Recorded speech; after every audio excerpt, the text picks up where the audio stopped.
Voilà, bonsoir, que Dieu vous bénisse. Je sais que vous nous suivez de partout. Toujours présenter quand même excuse parce que il y avait prédication en direct. Il y avait prédication en direct des États-Unis. C'était le pasteur Carlos qui prêchait depuis les États-Unis. Alors, nous sommes là, bandeko nyonso bazolanda biso, boko koko tape na niveau ya internet na RTVA RD Congo. Vous allez nous trouver là, eza émission en direct, eza rediffusion té. Alors, merci beaucoup, toko présenter directement. Invité na biso après toko kota na sujet du jour. Shalom docteur, que Dieu vous bénisse richement. Shalom, bien-aimé frère Jérôme, que Dieu vous bénisse aussi très richement. Vraiment, nous présentons nos excuses pour le retard. Hein? Bon, ce sont des impondérables. On ne sait pas, on ne savait pas comment contourner ça. Et étant donné que la parole était en train d'être prêchée depuis le continent occidental de notre planète par le pasteur Carlos, l'apôtre, que je salue d'ailleurs en passant, que Dieu le bénisse richement pour ces puissants et vibrants sermons qu'il a prêchés à l'Assemblée de Dallas. J'ai été très content de le suivre en direct depuis cet espace. Merci beaucoup. Là, c'est le docteur Nicolas Kizito. Normalement, on devrait être avec le docteur Mike sur le même plateau avec le docteur Kizito, mais docteur Mike a eu empêchement parce qu'il y avait des points où il là qui quand même étudier ensemble avec eux. Les points c'était sur les tabernacles du millénium et puis la procréation pendant les milléniums. Mais comme le pasteur Mike à s'absenter, cela ne peut pas nous empêcher de présenter tout, de exposer ensemble avec le docteur Nicolas Kizito Eri. Mais avant cela, j'aimerais quand même poser une question là qu'un frère avait posé, le frère Jean-Paul. Mais le sujet, nous sommes en train de parler toujours sur les milléniums dans tous ces aspects. Mais point au Tokolobela Lelo, c'est sur les tabernacles du millénium. Et puis, si le temps sera possible, le docteur Kizito a éclairer encore de plus sur la procréation pendant les milléniums.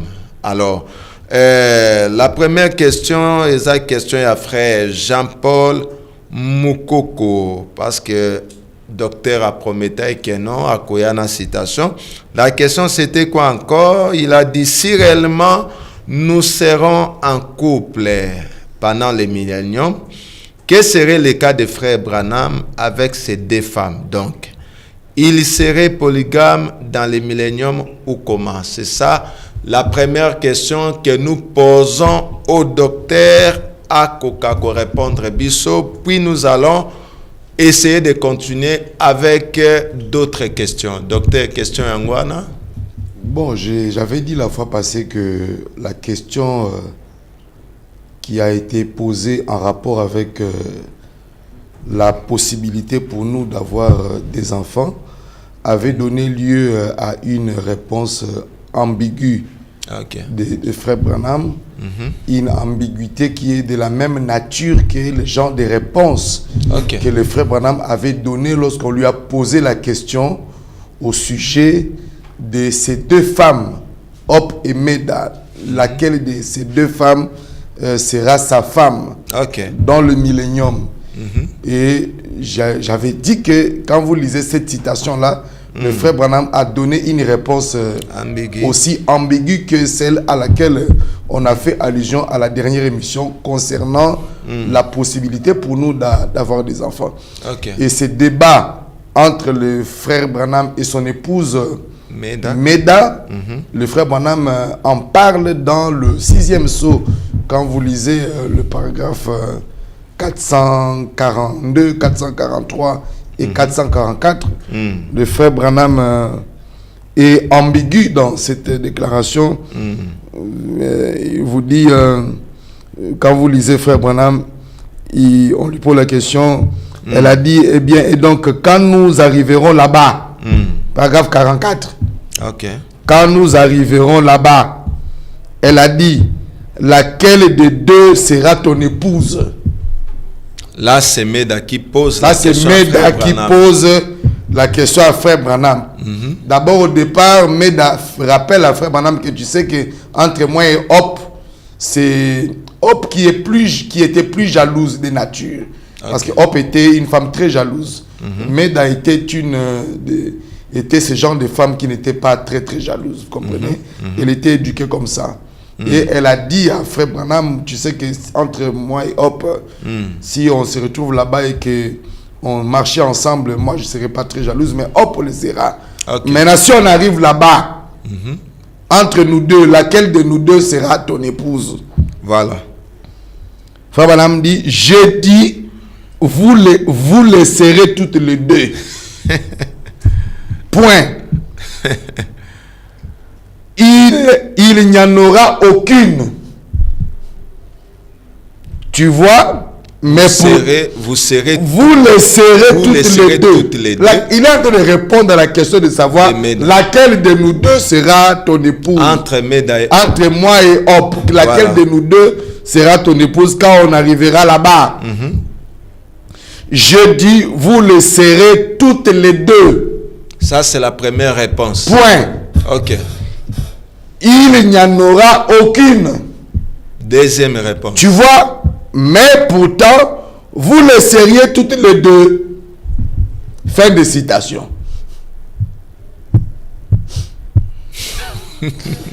Donc, les gens qui disent, comment ils disent ça en Chiluba là, pour dire Branham ou rien. Les amis là. Si c'est Umbala, quelque chose. Ça, c'est Frère Branham, c'est Branham ou rien. Donc, on s'arrête là. Mais à la fin, quand même, la réponse est claire, non? Non, la réponse n'est pas claire. C'est ambigu.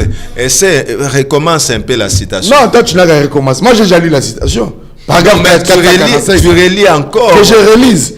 J'ai dit. Voilà, j'ai dit. Bolanda. Vous les serez toutes les deux. Ça, c'est la première réponse. Point. Il n'y en aura aucune, tu vois. Après. Mais pourtant, vous le seriez toutes les deux. Mais pourtant. C'est ça. Dans la vie, il y a mais pourtant. Donc, c'est ton choix. Donc, nous, les Branhamistes, nous, on prend toutes les deux réponses. Toi, tu choisis la fin. Moi, je prends la fin et le début et la fin. Voilà. Je crois que, frère Jean-Paul, votre question a été déjà répondue par une citation branhamique. Sixième saut, paragraphe 444 et 445. Voilà, 444 à 445, sixième saut. Alors, docteur, nous continuons un peu. Si tu peux nous décrire quelques caractéristiques du millénium, parce que c'est un sujet, ça c'est le troisième jour ou la troisième fois que nous parlons sur le même sujet. Alors, essaie un peu de nous décrire les caractéristiques du millénium. Les caractéristiques du millénium ont déjà été décrites dans la Bible par le grand prophète Ésaïe. Le prophète Ésaïe. Ésaïe, le prophète, est le seul prophète qui a rédigé la Bible dans son entièreté, comme je l'ai si bien démontré la fois passée. Et le frère Branham dit dans la brochure La demeure future que le prophète Ésaïe décrit le déroulement du millénium, la vie dans le millénium. Il décrit cela dans le chapitre 65 de son livre. Vous comprenez? C'est dans ce chapitre-là que le prophète Ésaïe décrit la vie que nous allons mener dans le millénium. Et la vie que nous allons mener dans le millénium est une restauration de la vie que nous avons perdue lorsque le péché est entré dans le jardin d'Éden. Parce que dans le jardin d'Éden, lorsque Dieu a placé Adam dans le jardin d'Éden, le sexe n'existait pas. L'homme avait le pouvoir de la parole parlée. Le sexe n'existait pas, c'est-à-dire la reproduction par le sexe. C'est-à-dire la reproduction. Non, la reproduction par le sexe n'existait pas. L'homme devait se reproduire par le pouvoir de la parole parlée. C'était ça la volonté originale de Dieu. La volonté originale de Dieu telle que Dieu l'avait conçue lorsque dans Genèse chapitre 1er, verset 26 à 27, et qu'il a dit, faisons l'homme à notre image, multipliez-vous et remplissez la terre. Plus loin, dans la pensée de Dieu, il ne voyait pas la reproduction par le sexe. Voilà. Il le voyait dans cette déclaration-là, dans cette recommandation-là. On appelle ça la commission que Dieu avait donnée à Adam. Il ne voyait pas en ça la reproduction par le sexe. Parce que la reproduction par le sexe n'était pas encore introduite. C'est une situation qui a été introduite par le diable dans Genèse chapitre 3, le verset 16 et ainsi de suite. Donc, le millénium est une restauration de la vie que l'homme a perdue dans le jardin d'Éden. De sorte que le 1000 ans que Adam n'a pas pu réaliser, atteindre dans le jardin d'Éden, parce que vous allez vous rappeler que Adam n'a pu vivre que pendant 930 ans. Et un autre a vécu un peu plus loin que lui, je crois Métuchéla. Je salue le pasteur Moseno en passant, qui porte le même nom que l'homme qui a vécu le plus longtemps possible. Lui, il a vécu, je crois, pendant 969 ans, si ma mémoire ne me trahit pas. Vous comprenez? Et donc, personne n'ayant accompli un jour, c'est-à-dire 1000 ans selon la comptabilité de Dieu, le millénium sera une occasion que Dieu donnera à l'homme de compter le 1000 ans sur la terre en vivant, en mangeant, en vivant et en construisant et en se reproduisant selon la volonté parfaite de Dieu, c'est-à-dire par le pouvoir de la parole parlée. Merci, docteur. Et donc, frère Branham, en ce qui le concerne lui, il dit que dans le millénium, si quelqu'un voudrait le rencontrer, fixer une rencontre avec lui, il serait idéal d'aller le rencontrer dans le Canada, sur le territoire canadien, et précisément dans le territoire de Banff ou dans le territoire de Jasper. Vous comprenez? Moi, je pense que tu seras aux États-Unis. Je serai aux États-Unis, dans le territoire de Virginie. La 13e colonie anglaise. Ok, merci beaucoup, docteur. Nous continuons avec des questions pour nous décrire toujours caractéristiques du millénium. Alors, la question suivante, nous voulons quand même savoir quelle sera la forme de Jésus-Christ pendant le millénium. Est-ce qu'il sera dans le même corps qu'il fit enlever avec, ou bien il sera la colonne de feu? Essaie un peu de nous décrire la vraie forme que Jésus aura pendant le millénium. La forme que Jésus aura dans le millénium n'a pas besoin d'une grosse littérature ou d'une démonstration élaboré, compliqué. Le frère Branham est formel à ce sujet. Il nous dit clairement que le Seigneur Jésus-Christ dans le millénium sera dans son corps physique. Ce sont des déclarations claires du frère Branham qui n'exigent pas des interprétations particulières. Vous comprenez? Donc, Jésus reviendra dans son corps physique, dans son corps de chair, et c'est lui qui sera le roi pendant le millénium. Il sera dans le corps que nous avons vu, le corps dans lequel nous l'avons vu monter dans le ciel. Être enlevé, donc, il reviendra dans ce corps-là pour régner sur la terre comme le fils de David. Parce que Jésus vient 3 fois. Jésus vient 3 fois dans un corps physique. Il y a une constance dans les déclarations de frère Branham en rapport avec la venue du Seigneur Jésus-Christ. Le Seigneur Jésus-Christ vient 3 fois. La première fois qu'il est venu dans un corps physique, il est venu pour racheter l'Église. En tant que fils de l'homme. En tant que fils de l'homme. Voilà. Vous comprenez? Et la deuxième fois qu'il vient dans un corps physique, il vient pour enlever son Église. Et c'est l'événement que nous sommes en train d'attendre. Nous attendons la venue du Seigneur. La venue physique dans son corps physique. Le retour physique du Seigneur. Lorsque vous lisez la brochure « L'enlèvement » que le frère Branham a prêché, je crois, en 1958. 58, la sémence du serpent, je voulais dire, que le frère Branham a prêché en 1958. Le prophète Branham énumère, égrène la liste de ces différentes doctrines parmi lesquels il dit, nous croyons au retour physique littéral, le visible voilà, du Seigneur Jésus-Christ.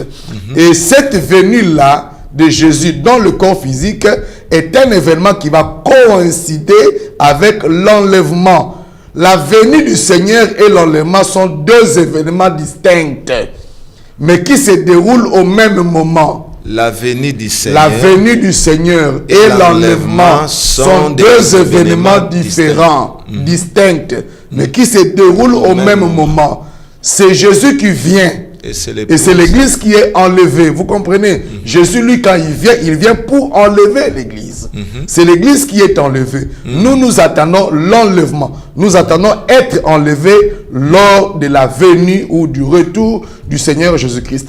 Et c'est ça la seconde venue. Et la troisième venue de Jésus dans le corps physique. Là, il revient avec l'Église qui avait été enlevée, qui aura été enlevé, il revient avec cette église-là pour régner dans le millénium.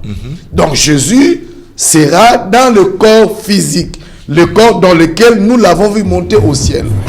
Et c'est le même corps dans lequel nous devrons revenir chercher l'église pour l'enlèvement.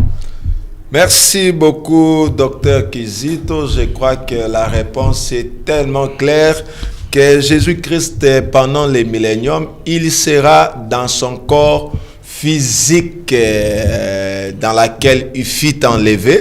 Ça sera le même corps. Alors, je crois que question a déjà répondu. Alors, je voulais un peu poser encore une autre question, toujours en rapport avec les corps physiques. Parce qu'il y a ceux-là qui disent que nous sommes déjà dans le millénium physique, tel que mon ami que j'ai sali en passant, le docteur Lionel Kindembo, malgré Tozela qui est tika likoyate mon cher, Tozeli oyete, le docteur Kizito est là. Alors, tokota seulement kakana tabernacle du millénium, parce que nous devons aussi savoir est-ce que on va adorer pendant cette période-là, et si on va adorer Dieu le Père, ou ça sera toujours le même corps physique là qui sera dans le millénium assis sur le trône de David. Non, il n'y a aucune période de l'histoire où Dieu a demandé à l'homme, à l'être humain, d'adorer le tabernacle. Vous comprenez? Donc, le corps de Jésus ne sera pas le corps de Jésus, c'est le tabernacle de Dieu. Le corps de Jésus, c'est le tabernacle de Dieu. Ça, c'est ainsi dit la Sainte Bible. Vous comprenez? Lorsque le prophète Malachie a parlé dans la Bible, il a dit dans Malachie chapitre 3, verset 1er, « Voici, j'envoie mon messager devant ma face, il préparera le chemin devant moi, et soudain entrera dans son tabernacle, dans son temple, le Seigneur que vous cherchez, et le messager de l'alliance en qui vous prenez plaisir, voici, il viendra à coup sûr, dit le Seigneur des armées. » Jésus connaissait cette écriture-là. C'est ainsi que quand il vint sur la terre, dans Jean chapitre 2, si ma mémoire est toujours fraîche, le Seigneur Jésus-Christ, il dit à ces Juifs, détruisez ces temples, et en 3 jours, je le releverai. Les Juifs ont pensé qu'il parlait du temple qui était visible, le tabernacle en briques qui avait été construit par le roi Salomon. Mais c'est plus tard que lorsque l'apôtre Jean a rédigé ce que nous appelons l'évangile selon Jean, le Saint-Esprit a écrit sous la plume de cet apôtre que Jésus parlait du temple qui était son corps. Parce que quand Jésus parlait là, il n'a pas expliqué aux Juifs que quand je dis détruisez ce temple, je parle de mon corps. Ça, c'est l'apôtre Jean qui explique plusieurs années après, lorsqu'il s'est mis à rédiger son évangile. Là, nous sommes dans les années 95, 96 après Jésus-Christ. Donc, c'est au moins 30 ou 60 ans après l'ascension de Jésus-Christ. C'est le Saint-Esprit qui, sous la plume de l'apôtre Jean, il explique en disant que le corps dont Jésus parlait, le temple dont Jésus parlait aux Juifs dans Jean chapitre 2, verset 18, c'était le temple de son corps. Donc le tabernacle dans la Bible a toujours représenté le corps de Jésus. lorsqu'on parle du temple de Dieu, le temple, le tabernacle de Dieu était une représentation prophétique du corps de Jésus. Et accessoirement, nous, le chrétien, nos corps sont le temple de Dieu. L'apôtre Paul le dit dans 1 Corinthiens chapitre 6, si je ne me trompe pas, que nous sommes le temple du Saint-Esprit. Et donc le tabernacle qui sera pris en considération dans le millénium, c'est le corps littéral, physique du Seigneur Jésus-Christ. Il n'y a pas un bâtiment. On va pas adorer ces corps. Il n'y a pas un bâtiment qui sera construit là-bas. Et pour répondre à votre question, j'étais en train de dire au début que Dieu, dans aucune période de l'histoire de la rédemption, a demandé au peuple, à son peuple, d'adorer le bâtiment. Mais nous n'adorerons pas le bâtiment. Les mages qui venaient de l'Orient, docteur, ils ont adoré. Non, ils n'ont pas adoré le corps de Jésus. C'était en fait une projection dans le futur. Donc il faut éclairer cette question-là parce que ça sèmera justement les problèmes. Exactement. Lorsque les mages sont venus adorer Jésus, ils n'ont pas adoré le corps. Ils ont adoré dans une projection future. C'est un peu, comment je vais expliquer ça? Je prendrai l'exemple de la femme qui a embaumé le corps de Jésus. Vous savez qu'il y a une femme qui a embaumé Jésus avant la mort du Seigneur Jésus-Christ. Avant la mort de Jésus, il y a une femme qui avait embaumé le corps de Jésus. Comment avec ça? Le parfum. C'est la Bible qui le dit. Il y a une femme qui est venue parfumer Jésus. Le parfum là que la femme a utilisé pour parfumer Jésus, c'est le parfum qu'on utilise pour parfumer le cadavre. La myrrhe. La myrrhe. Voilà. Et Jésus a dit, cette femme ici m'a parfumé pour ma sépulture. La sépulture, ce sont des cérémonies funéraires. Vous comprenez un peu ça? Et donc, cette femme-là a embaumé Jésus dans une perspective prophétique.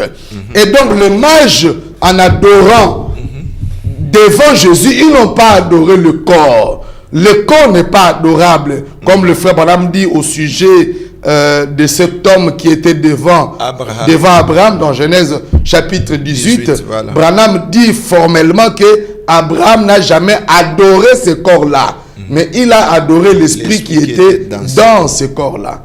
C'est ça la réalité biblique.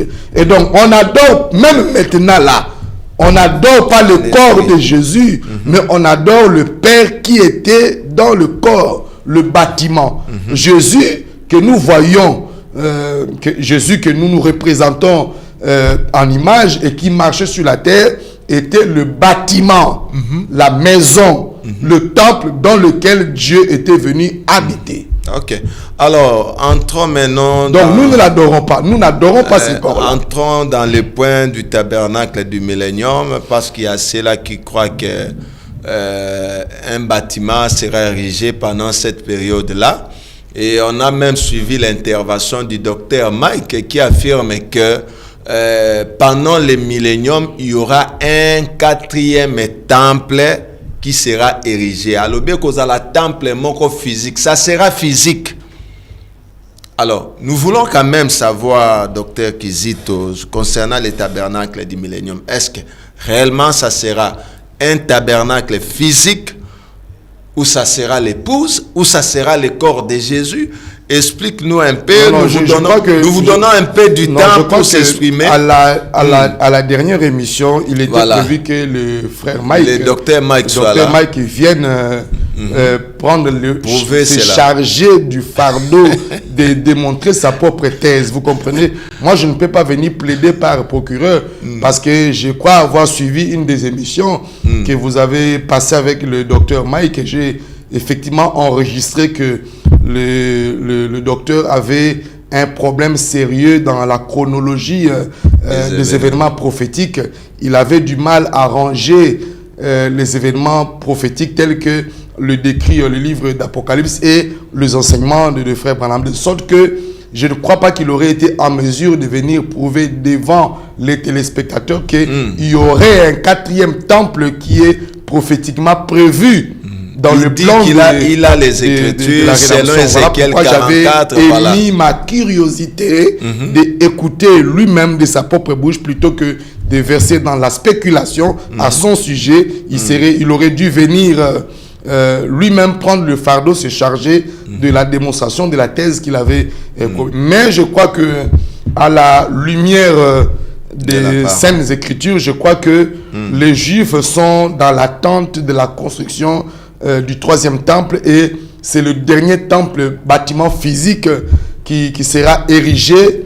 Et je crois que Donald Trump, je l'ai dit plusieurs fois dans plusieurs de mes interventions médiatiques, que je crois que Donald Trump est un des instruments que Dieu pourrait utiliser pour permettre aux Juifs de reconstruire ce troisième temple, à l'instar de ce qu'un empereur Médo-Perse avait fait à l'époque de Néhémie, de Esdras, qui avait aidé ces groupes, cette génération de Juifs à reconstruire le temple qui avait été détruit par l'Empire babylonien. Et donc, d'après les enseignements de la Bible et du message de Frère Branham, il n'y a que le troisième temple qui est prévu dans le plan de la rédemption.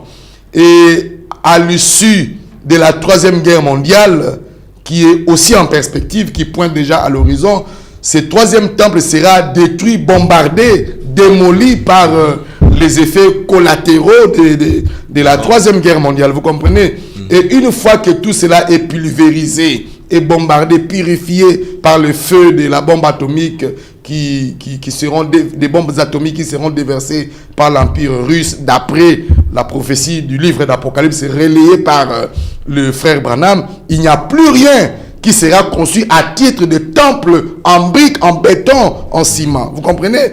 De sorte que le seul bâtiment, la seule construction, le seul temple, le seul tabernacle que Dieu reconnaît prévu pour le millénium, c'est le corps littéral du Seigneur Jésus-Christ, là où l'agneau lui-même sera la lumière. Vous comprenez? Et le 144 000 seront la nation sainte, et nous habiterons au pays de notre choix. Comme moi, je viens de vous dire que je préférerais habiter dans le 13e État américain, qui est l'État de Virginie.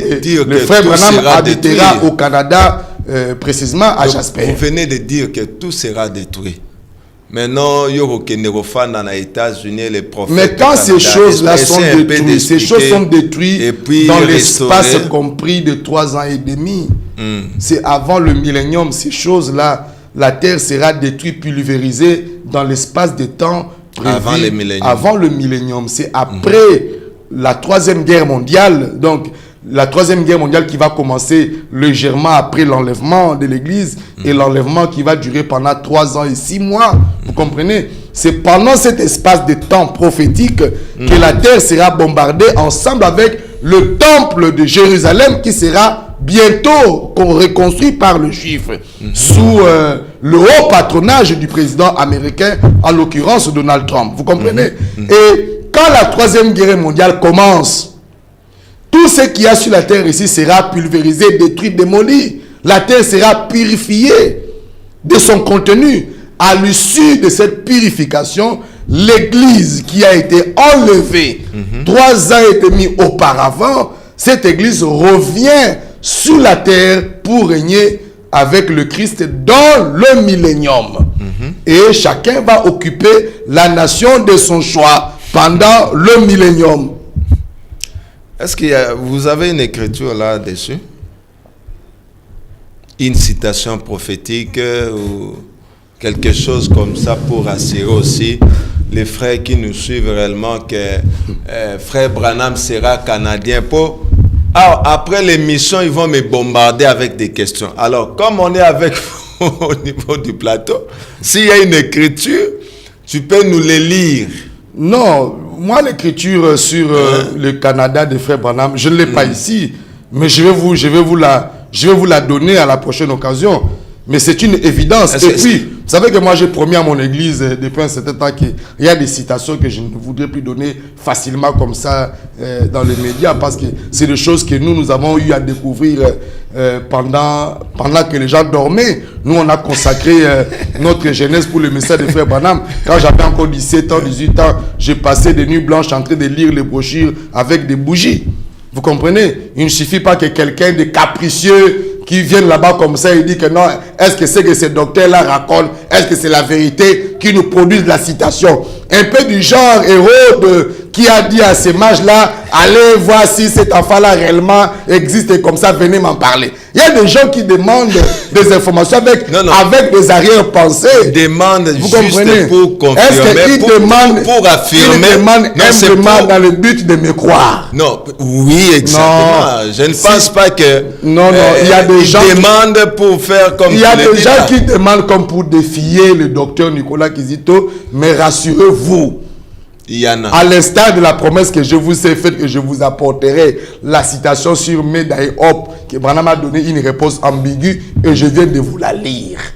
Comme je vous ai promis que je vous apporterai aujourd'hui la citation où le sexe n'existera pas dans le millénium.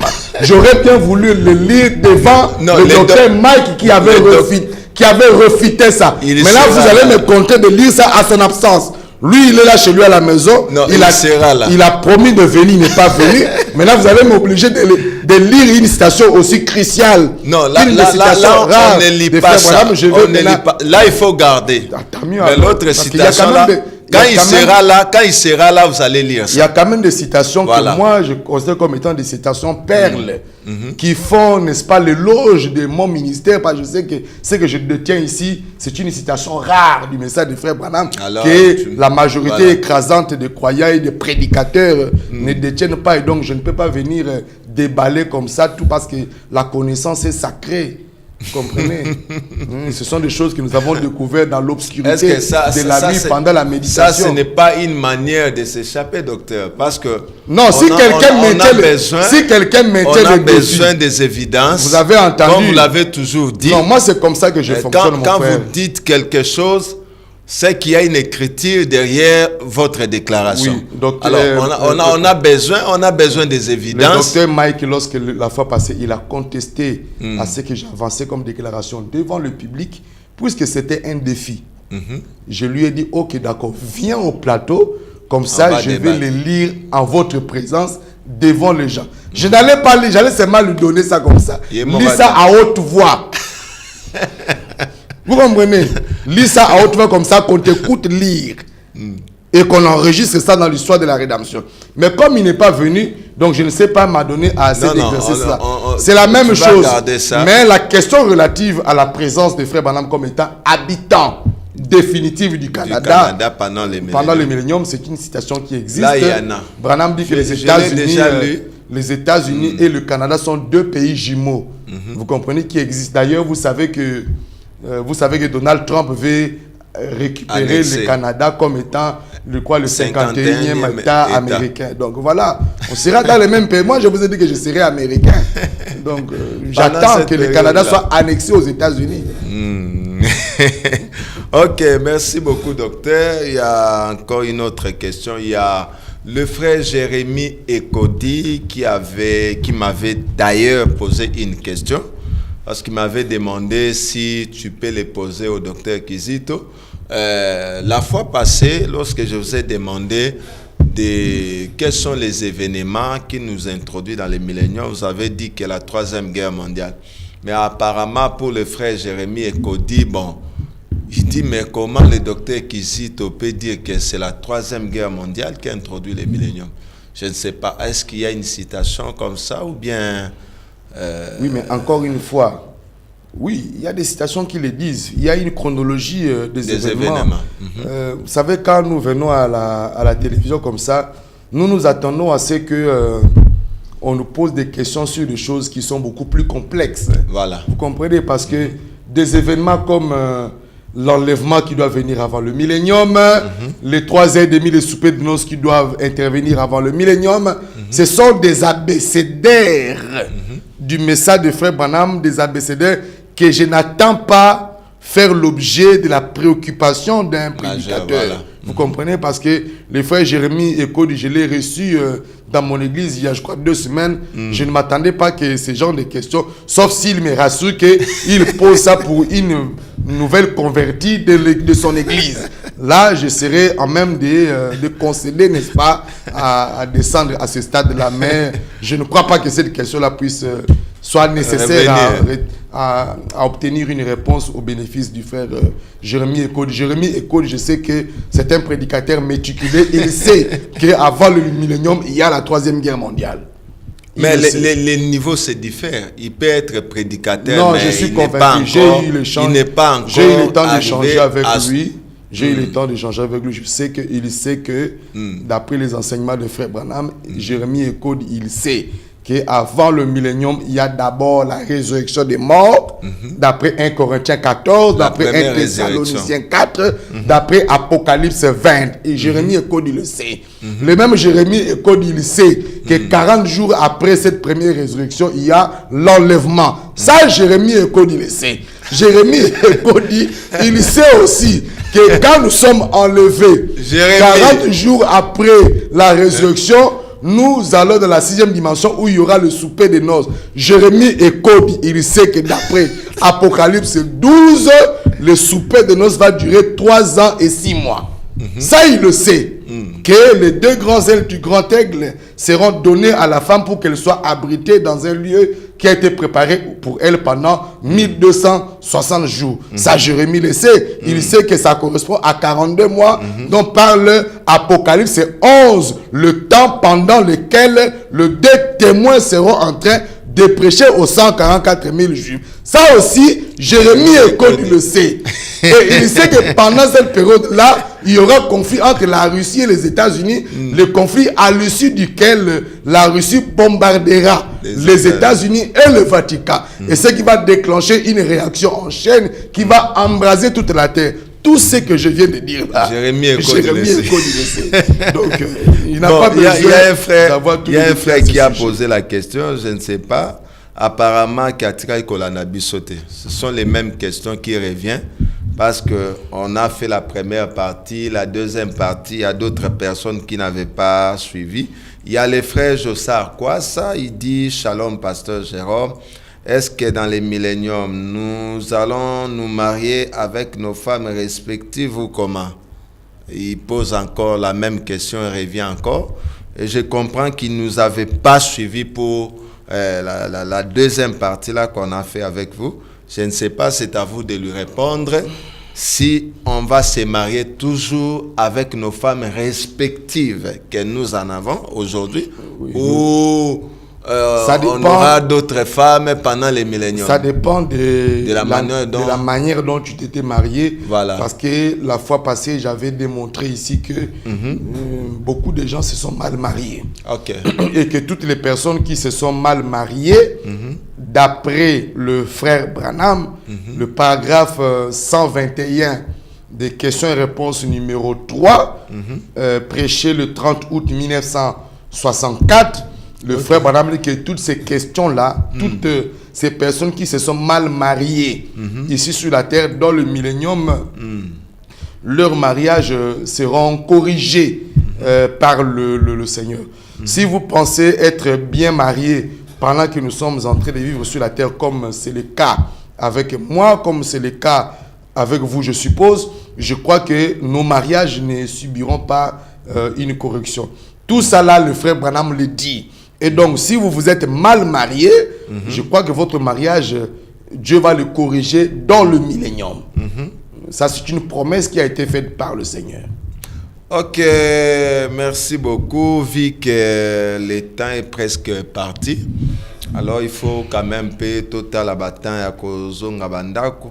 Alors, docteur, je ne sais pas, on peut continuer un peu parce que le temps est presque... Non, mais moi, je voudrais quand même ouvrir la boîte de Pandore sur, pour étancher la soif de plusieurs frères qui attendaient de nous la vérité sur la présence de la reproduction par le sexe. Parce que le docteur Mike a fait défaut. On s'occupe même au tribunal quand vous n'êtes pas là, on retient les défauts à votre charge. Et puis... le juge rend sa décision sur le banc en prenant en compte que vous avez capitulé, vous avez passez-moi l'expression, carrément fui votre responsabilité. Donc mais je crois que on peut... Quand vous lisez le frère Branham dans le message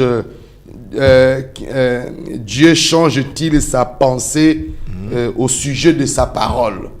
Vous comprenez? Vous lisez C'est prêché le 18 avril 1965. Voilà. Vous comprenez? Alors, le frère Branham, il dit au paragraphe 93 et 94, il faut que cela soit retenu une fois pour toutes par tous les frères et les sœurs qui nous suivent, y compris le docteur Mike qui était censé être en face de moi. Il est dit clairement par le frère Branham que c'est comme au commencement. Voilà. C'est comme au commencement. Ce n'était pas dans la volonté parfaite de Dieu que les enfants naissent par le moyen du sexe. Docteur Mike, Dieu change-t-il sa pensée au sujet de sa parole prêchée le 18 avril 1965, le paragraphe 93? Ça, ce sont des prédications que j'appelle des prédications à caractère testamentaire de Frère Branham. Parce que ce sont les dernières prédications qu'il est tenté de prêcher avant de quitter la scène. Nous sommes en 1965, au mois d'avril. Branham dit, c'est comme au commencement. Ce n'était pas dans la volonté de Dieu que les enfants naissent par le moyen du sexe. Certainement pas. Dieu créa l'homme de la poussière de la terre, il souffla en lui le souffle de la vie, et celui-ci devint une âme vivante. Il retira de cet homme une aide et lui fit une épouse. C'était la volonté première et originelle de Dieu. Mais lorsque le péché est entré et a fait ce qu'il a fait, alors il permit à l'homme d'épouser légalement une femme et d'avoir d'elle des enfants. Multipliez et remplissez alors la terre, si c'est ça le moyen par lequel vous allez le faire. Mais vous voyez, ça n'a jamais été la volonté parfaite de Dieu. La reproduction par le sexe. Paragraphe 94. C'est pourquoi. Vous savez, moi j'aime le style de Frère Branham. Lorsque le Frère Branham il est tenté de... Ça, c'est une décision qui est rendue au sommet de la justice de Dieu. Parce qu'un prophète, quand il parle, c'est comme la Cour suprême de justice qui rend sa décision. Une décision qui ne peut souffrir d'aucune contestation. Branham dit, c'est pourquoi toutes ces choses qui ont eu lieu, toutes ces choses qui ont eu un commencement, une fin, doivent avoir une fin. Tout péché doit finir par être anéanti. Tout péché doit être détruit. Ainsi, lorsque viendra la résurrection, et dans ce glorieux millénium, nous n'aurons pas à renaître encore par le canal de notre Père et de notre Mère. Mais Dieu, tout comme il le fit au commencement, appellera l'homme de la poussière de la terre et s'accompagne avec lui. C'est juste. C'est ainsi qu'il fit au commencement. Tout comme au commencement. Je vous ai dit ici que le millénium est un rétablissement de la condition de vie du jardin d'Éden. C'est ça le ainsi dit le Seigneur. J'ai terminé. Alors, la question qui nous restait en voilà déjà, le docteur a déjà répondu. Je crois que l'émission se termine aussi ici. Moi, tout avancer, à moins qu'on ait d'autres citations au docteur Ayenango, mais la question est trop claire par rapport, il y a deuxième point sur la procréation pendant les milléniums. Donc, pendant les milléniums, enlever l'idée de la reproduction par le sexe. Donc, Lucas crucifié en docteur Mike, voilà la citation est là. Je ne sais pas si vous avez d'autres citations. Oui, quoi qu'on contredire, mais nous savons que les citations ne se contredisent pas. Alors, docteur, juste un petit résumé sur ce que nous venons de parler, puis nous allons citer pour attendre le docteur Mike. Il viendra toujours. Nous avons réglé les deux grandes questions. Voilà. Que le tabernacle, le seul tabernacle qui est reconnu comme étant prophétiquement prévu pour le millénium, c'est le corps littéral du Seigneur Jésus-Christ. et que ce bâtiment-là, ce tabernacle-là n'est pas adorable. Vous comprenez? Nous adorons le Père qui sera dans ce tabernacle. Et c'est ce tabernacle-là qui sera le trône de David, sur lequel le Père sera en train de régner dans le millénium. Vous comprenez? Ok. Ça, c'est la première préoccupation. Et la deuxième préoccupation, nous avons tranché sur la question de savoir est-ce que dans le millénium, la reproduction par le sexe est éligible? Est-ce que c'est prévu? Nous avons lu les déclarations de Frère Branham que c'est une fausse conception que le docteur Mike a tenté de véhiculer à l'émission passée.